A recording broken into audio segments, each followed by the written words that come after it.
ಸರ್ಕಾರ ಅಧಿಕಾರ ಎರಡೂ ನಮ್ಮ ಕೈಲೇ ಇರುವಾಗ ನೀವಷ್ಟೇ ಅಲ್ಲ, ಆ ನಿಮ್ಮ ಸೂರ್ಯನಂಥ 100 ಜನ ಬಂದ್ರು ನಮ್ಮನ್ನ ಅಪರಾಧಿಗಳು ಅಂತ ಪ್ರೂವ್ ಮಾಡಕ್ ಸಾಧ್ಯವೇ ಇಲ್ಲ.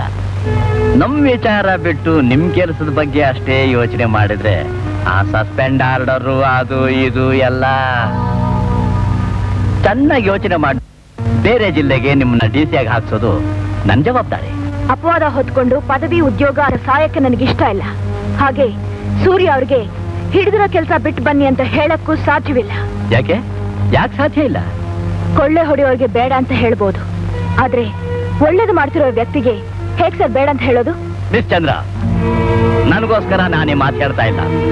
ಸರ್ಕಾರಕ್ಕೆ ಸಂಬಂಧಪಟ್ಟವರನ್ನೆಲ್ಲ ಎಕ್ಸ್ರೇ ಮಾಡಿ ಕಾಣದೇ ಇರೋದನ್ನೆಲ್ಲ ಜನಕ್ಕೆ ತೋರಿಸಿದ್ರೆ ನಮ್ಮ ದೇಶಕ್ಕೆ ಅವಮಾನ ಆಗೋಲ್ಲ. ನಮಗಿಂತ ನಮ್ಮ ದೇಶನೇ ಮುಖ್ಯ ಅನ್ನೋ ಭಾವನೆ ಇರಬೇಕು. ಪರವಾಗಿಲ್ವೇ? ನಿಮಗೂ ದೇಶದ ವಿಷಯ ಜ್ಞಾಪಕ ಬಂದ್ಬಿಡ್ತೆ. ನೀವಿದನ್ನು ಹುಡುಗಾಟ ಅನ್ಕೊಂಡಿದ್ದೀರಿ.